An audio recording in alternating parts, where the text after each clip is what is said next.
안녕하세요. 김도도입니다. 오늘 정부의 25번째 부동산 대책이 나왔습니다. 서울에만 32만 호를 공급하고 전국적으로 따져봤을 때는 83만 6천 호를 공급한다는 내용이에요. 네, 여기 큰 글씨 보시면 대충 대략적인 내용을 알 수 있는데요. 공공 직접 시행 정비 사업으로 9.3만 호를 공급하고 역세권에는 7.8만, 저층 주거지로는 3.3만을 공급한다고 합니다.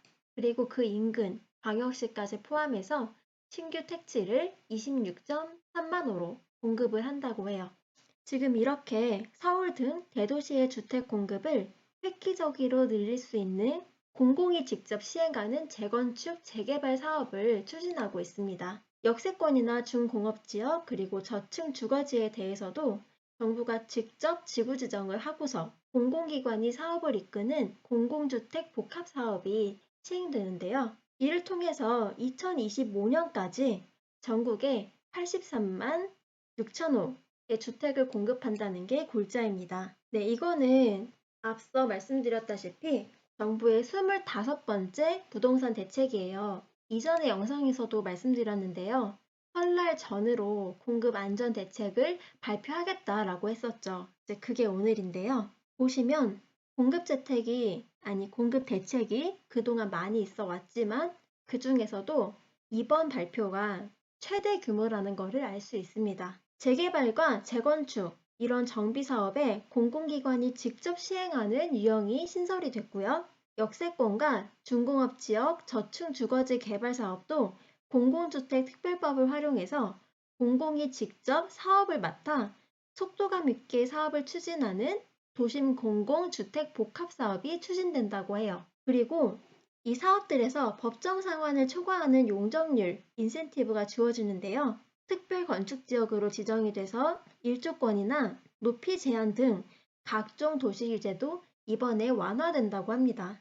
그래서 기존 주민들의 입장에서 보면 기존 사업 자체를 대비해서 봤을 때 10%에서 30%의 높은 수익률까지 보장할 수 있다고 해요. 이 보장된 수익률을 넘기는 개발 이익은 환수할 예정인데요. 그거는 세입자를 지원한다거나 사회적 약자를 위한 공공임대, 공공자가주택 등에 활용이 된다고 해요.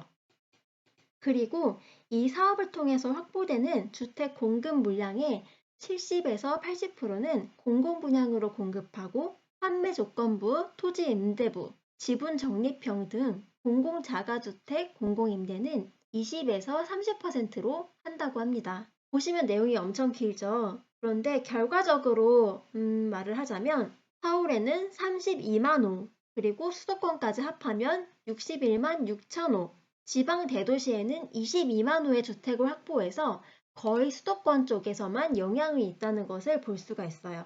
참고로 서울 32만 호는 분당 신도시 3개의 규모라고 합니다. 정말 어마어마하게 큰 규모죠. 수도권 등에 나오는 신규 택지의 구체적인 입지는 나중에 발표가 된다고 해요. 네, 그런데 여기서 눈여겨봐야 될 게 하나 더 있습니다. 여기 글에서도 나와 있는데요. 이 부분입니다.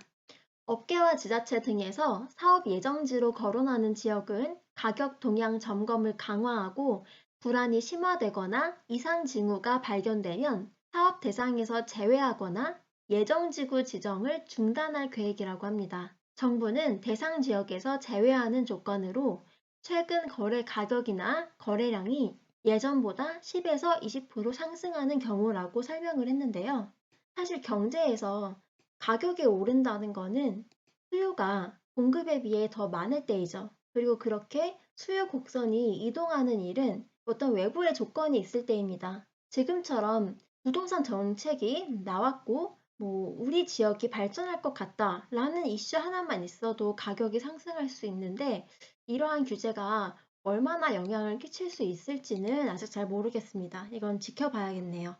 아래 보시면 문재인 정부의 부동산 대책 타임라인도 나와 있어요. 2021년까지 쭉 있죠. 지금까지의 부동산 대책을 쭉 나타낸 건데요.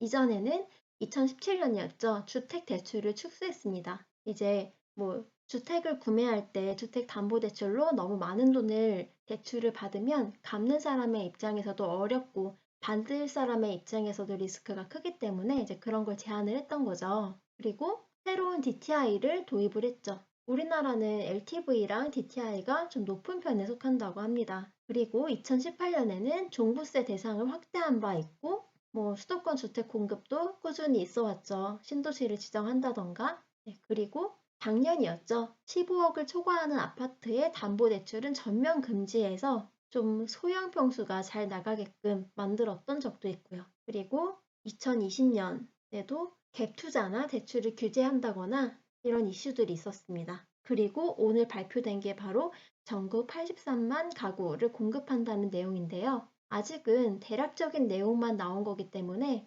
어떤 지역에 어떤 식으로 이루어지는지가 정확히 나타나 봐야지 그 후에 부동산 흐름을 알 수 있을 것 같습니다.